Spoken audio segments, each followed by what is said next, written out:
Today we have dementia expert and advocate Teepa Snow. She's the founder of Positive Approaches to Care. Her life's mission is to shed a positive light on dementia. Her team is there to help support those experiencing and caring for those with brain changes in a very respectful way, changing dementia care one mind at a time. What was out there and what is out there is a way of looking at people living with dementia as though they're broken, as though they're flawed, as though there's something really wrong with them. And it would be like, so imagine a donut for just a second. Okay, so picture a donut. How many people love eating donuts because they have holes in them? I mean, is that the main reason you eat a donut? I mean, the hole is there. It is part of what makes a donut, at least except for the jelly-filled ones. But even then, you got a hole and you put stuff in. So the idea that there are things missing for people living with dementia, their brains are changing, they are dying. I mean, that's a reality. But it's what you choose to do about that. I mean, am I going to talk in terms of global deterioration and just focus on the loss, the holes, or do I acknowledge there are holes and go, okay, so if that's the case, what's left and how can we lift it up? How can we support someone? How can we create an environment and care that allows them to shine with what they have? And what's really important to remember, and this is where I think families can sometimes get really frustrated, how you were 10 years ago before your dementia may not be the sensations you have now. So you used to love orange juice. Now you don't like the orange juice. It's too sour. It tastes bitter. And you're like, well, it's the same orange juice. I know it is. I got the same brand. And it gets frustrating for the person who's trying to help because they're having a hard time letting go of what was to be right where you are, which is your sensory systems are changing like the rest of your brain. So we need to figure out, okay, well, let's try orange Kool-Aid and see if that's better. I mean, it wouldn't be my first choice. It wouldn't be my go-to, but she likes the color orange, but every time she goes to drink it, she spits it back out when it's orange juice. And it's like, okay, so she gets the color, but she actually doesn't like that flavor. I don't know. Let's try orange. I mean, let's try something else because it's not working. And rather than getting frustrated and insisting, no, she loves orange juice, it's like, I don't think so anymore.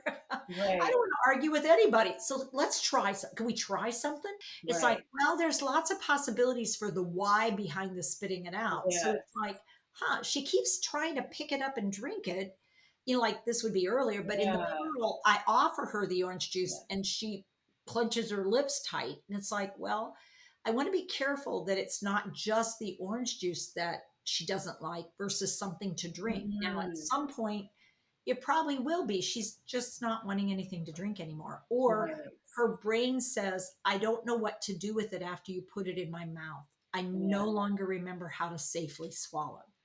And it's like, wow, okay, I need to listen to that. That's hard. That's a hard transition.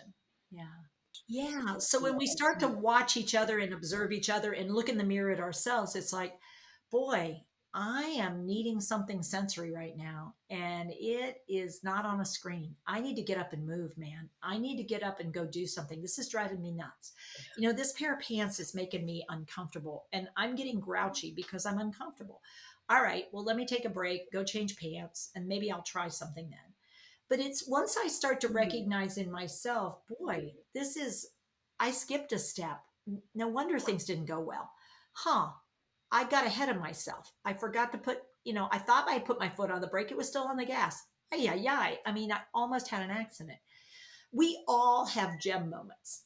I mean, we go through the gem states ourselves. You know, the good news is we bounce back because we have healthy brains. We can come back to sapphire. You know, dementia robs people of that capacity to keep traveling back into these different gem states or into different gem states, and they get stuck without our help. Now, when we give them the right help, often we see a different gem than we thought we had because all of a sudden the person who wasn't able to talk is chatting away with us and asking us questions. It's like, wow, how did that happen?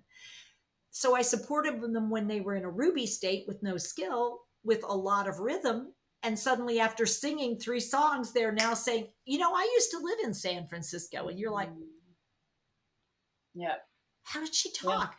Well, we revved the engine with her. We helped her rev the engine. And then suddenly, and she said, yeah, I was right near the bridge. It's like, well, cool. That's great. And then just as suddenly she's gone, she can't stay. And that's the hard part for us is enjoy it when you have it. It's going to be moments or maybe an hour or a day if you get really lucky, but then you've got to be willing to be where they are again. And that can be really hard on folks who are really missing how somebody used to be. So one of our biggest challenges in this moment in time is staff availability to learn. I think we have 3 things working against us: turnover, um, sense of being frustrated and tired. So we have a lot of people who are taking this role on, and yet they're very frustrated. They're very tired. And third is n- new people not being interested in this field.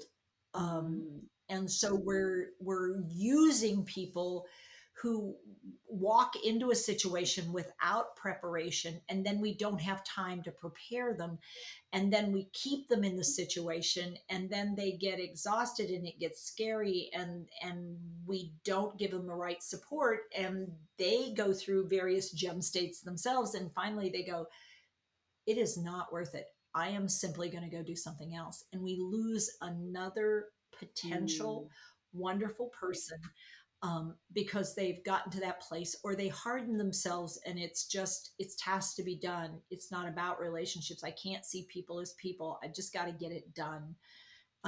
Because that's what I'm getting paid to do, is get it done. And it's like, we're back to that's to me the scariest thing right now is the number game that's being played. And we were making progress before COVID. We really were. We were starting to see some shifts. We were starting to see attention being paid. And we started to really, and now it's so much about the COVID. We are literally, people are dying due to social isolation, and yet we're also dying due to COVID, and we don't have a plan. It's incredibly frightening to me that we haven't come up with a game plan that's going to work at all. The numbers are there, and we aren't saying, you know what, family, we need you to be in this game with us. We've got to figure out how to use volunteers. We've got to figure out, I know it's not what everybody was hoping for, but it is what it is. So what are we going to do with it instead? For over now, like 18 months, so many people have been quote unquote in survival mode. And when I say that, get the care done mode, just get the care done mode. That those who have devoted their careers to trying to engage people are tired. They are so tired because they're holding and carrying a tremendous load. It's one thing to be giving care and support to individuals, but when you get dumped, and now I have all these carers that are coming in, they're contract workers, they don't know anybody. I've got my new care people, and now plus we're now 2 people didn't show up, and asking people to not only carry the load of care, but then of the system support. It's just really, it's really hard. And we know best practices. And I have so many people in my world that know best practices. And it's really hard not to practice your best for a year and a half and still be satisfied with what you do. And my greatest fear is that we'll lose some of our shining stars, or they'll have to find another way to give the gift they have to offer, because they can't keep doing it the way they're being asked to do it. And that's not, I'm not being hopeless or helpless. I'm just saying this is a real important place that we are at, and I think it deserves attention. For someone who's just kind of coming in and trying to start to navigate it. Yeah, what would you suggest? Yeah. I would suggest take a look at some of the 7 free videos. We have 7 short video clips. They're YouTube clips, and they pop up like very soon on our website. So it says, who are you? What are you looking for? And if you're just sort of curious, take a look at our free videos, because it really does encapsulate in very short windows of time sort of what we're about and how we do what we do, and how your join us, because we would love to have people join us. We address all audiences. We have people living with dementia who do sections. We have people who are caring, hands-on caring, family members, friends. I always do a piece at the beginning that talks about something that you can relate to either in dementia or elsewhere. We have professionals that come on and do a lot. So we do it every month, and it's free, and people can take a look, and it has connections to stuff. Yeah. Support you in any way we can. We'll, people listen and start to use the resources you have to help them on their journey. Absolutely. Well, thanks, Karina, because when you find what you love, man, it is just, you never actually work. You work hard, but you love what you do, and it matters. Watch the whole episode on the Boomerang Life Podcast.